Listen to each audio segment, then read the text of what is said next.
JT Garage. I'm Eugene Torta. I want to thank everyone that's subscribed so far. If you haven't, go down to the subscription button, notification bell, that good stuff. Hopefully I'll get monetized. I'm still not monetized as of this video. I may be. I'm getting very close. So if you could do me a favor, hit the subscription bell button down there, notification bell. But anyway, today's video is about that little sucker right there. Yeah.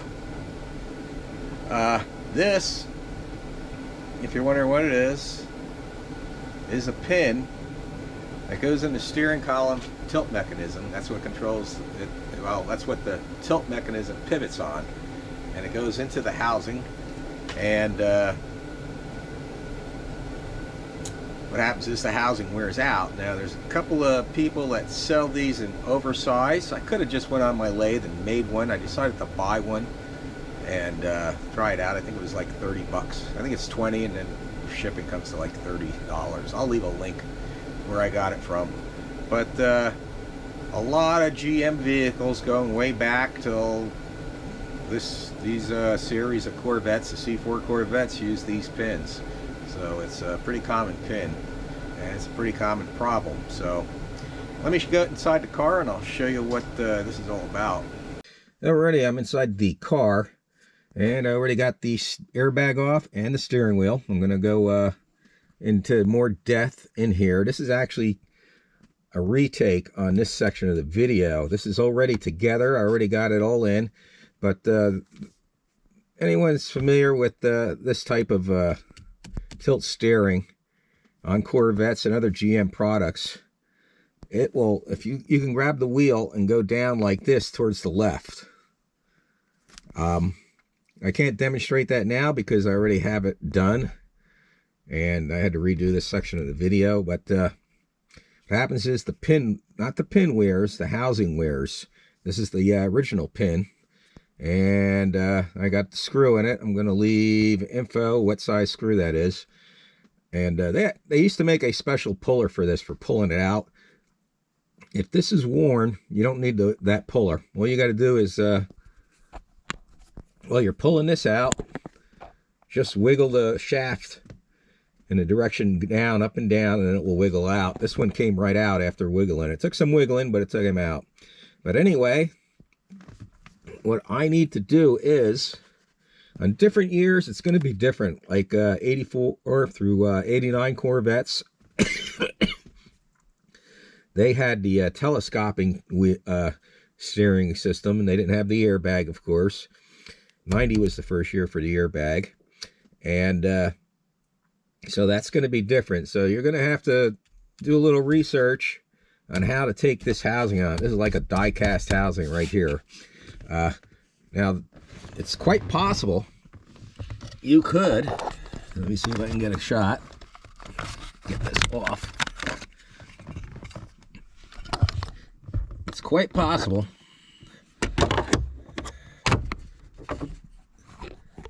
that you could just remove this arm, the arm that for unlocking the tilt mechanism, adjusting your tilt, and just take this plastic cover off, because that screw, or that little pin, is right behind that plastic cover. If I were to try and do that on this, I guarantee I would break this plastic, and you can't get that this plastic piece, and that plastic piece is what holds this cover on. Whoop. Here we go. That plastic piece is what holds this cover on, and I don't want to mess that up. And it's really just cosmetics, but still, I'd rather have everything back the way it was. So what I'm going to do is remove this housing.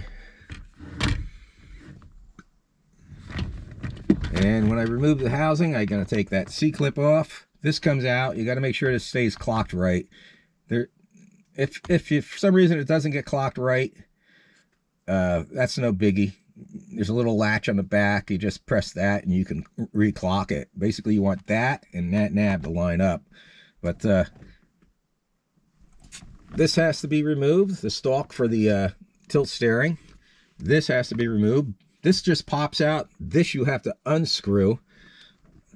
Then to get this housing out, you're going to have to also remove your hazard switch here, which is just a Phillips screw. And after I get this off, I'm going to go into more detail what else has to come off. The tumbler will come out. That's the easy part. I'm not going to go into real detail, but it's pretty I'm going to go into how I got the next part of it off, because behind this cover there's a round clip and you need to use a special spring compressor to get that clip off. But I guess that's it for this segment of the video. I'm going to go into it and a little more detail. And like I said, GM used this style on all sorts of cars for years, and a lot of them all use this same pin.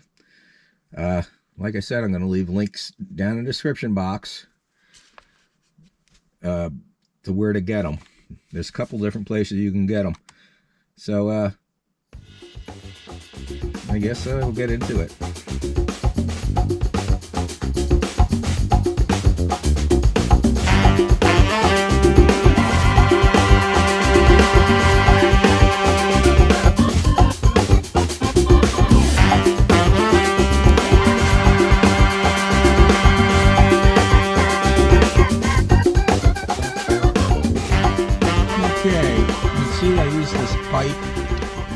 I just notched out, cut a notch out and some spacers and compressed it, and I got the clip off. You just got to work that clip off. You can use like 2 small screwdrivers or try and work it with the snap ring pliers and just pry it up, and basically loosen it up and everything should come off, hopefully. Doesn't make a liar out of me, but we'll find out here shortly. Oh, there she goes. Try not to lose everything like I do. And that's pretty much it. Then you can just work that ring off. Like I said, if you have the correct tool, like that tool I was saying, I'll try and leave links to that stuff. And of course, if you have 2 hands free, and instead of holding a camera and trying to do this, it makes it a lot easier too. But that's basically what it is. You really want to have either the factory service manual. There's some good write-ups on the Corvette Furum too. I'll try and leave links in the description box to all this stuff on how to take this all apart and get this stuff off of here. Difficult to do. Let's see. Trying to hold the camera. Do this at the same time. There I go. Yay, I got that off. Either record with a camera or take pictures or whatever, and this way you can see everything in there that has to come off. Yeah, that's a lot. Definitely a lot. Alright, I still need to get the hazard button off. This out of here, the key tumbler assembly. I actually don't remember how to do all this. I'm sort of, it's been a long time since I did it, but obviously it's not too difficult because I'm doing it and I'm not even looking at the factory service manual or anything. I'm just doing it. So just try and keep tabs of everything you're doing and you should be good. Let me get the rest of this off. Okay, this is where I'm at right now, and in order to pull these wires up out of there, you actually have to remove, I forgot about this swedge that's down here. Hopefully you guys can see this swedge. I call it a swedge, I don't know what else to call it. It's a little plastic wedge. It gets jammed up in here, so you might have to lower your steering column, remove these 2 bolts here. They take a 15mm socket there and there, and loosen them up and lower it in order to pull this wedge out of here, which sort of like locks all the wires in place.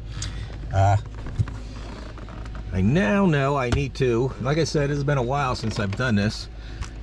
I need to remove the torque heads. and get that little clip out of the way and get the tumbler out of the way. So that's going to be my next thing. Okay, got everything apart. Well, more or less, I got everything hanging loose, and I got the pin out. And to get the pin out, you got to put a screw in it. They actually make a special puller, and what you do is wiggle the column up and down while pulling the pin out, and the pin will pull out. Now this is the new pin. Let me put this down for a second. This is the new pin right there. If it doesn't roll away, there's the old pin. I'm going to unscrew this and lube this up with some grease, and then hopefully you can see where it's a little bigger, and hopefully it'll go in. I might have to tap it in with a hammer. I would think so. It's oversized, so we're about to find out.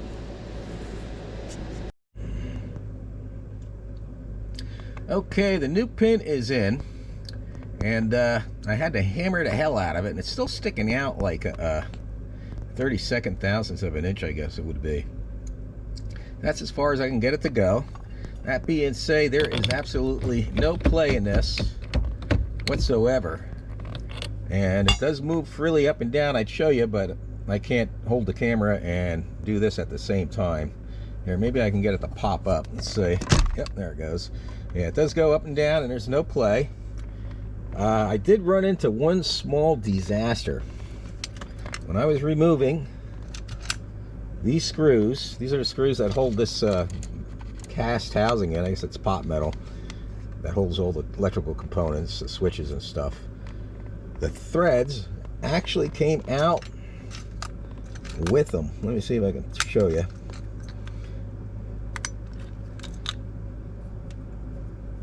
Little cheap pot metal threads, almost like a helicoil, except it's not. These is pot metal threads. They actually came out, and so what I had to do was get a helicoil kit. This is a 1/4 by 20, and put helicoils in them, in all three. So I was able to save this without taking it apart. It did have metal shavings go all over the place. I still need to clean some of them up, and that's it for that. So I'm gonna get this all back together, and don't know if I'm gonna film me putting it all back together, but basically it's the reverse of taking it off. Try and remember where all your little switches and buttons go. There's some unique ones like this here. This goes in here against this lever, and this is for your high beams, and you got to make sure the rod on the other end, because it sort of like hangs loose, is going into that switch. I don't know if you can see it from here or not. You might. I don't know. Probably can't, but if you're working on it, you'll definitely see where the rod goes. All you got to do is follow the rod down and you'll see it. And there's little pieces like this that have to get in there after you get everything together. You got to sort of like wedge it in there.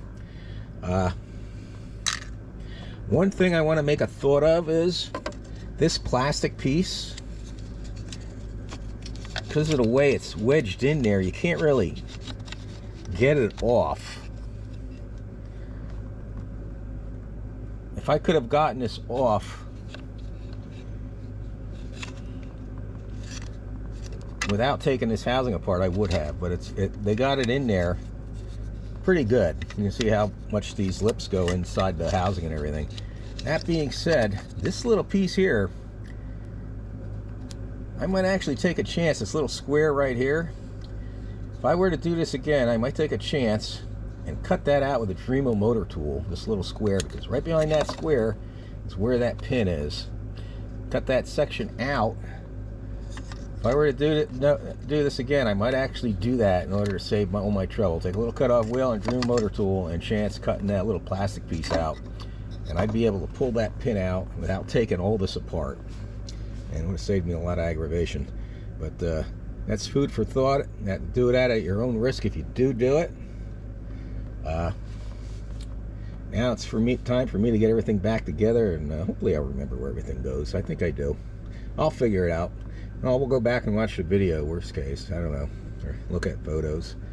Look at the factory service manual. Look online. There's a lot of good write-ups on the Corvette forum about doing these, taking these apart. So I'm just going to end this here. And next video, I should have my gauge cluster back. He actually didn't find anything wrong except for the tach. The oil temperature gauge is actually good, so it is my sending unit. Tested everything. And he's also going to change my polarizing film, even though it works. He said it's about 50% gone, and I got to tell you, during the day it isn't as bright as I would like it to be. So hopefully that will improve that. So when that gets back, I'll have a video on putting that back in and how well it worked and all that good stuff. And hopefully this all works out well. But like I said, stay tuned. Subscribe, like, share, hit the notification bell, all that good stuff. Everybody have a great day, and God bless.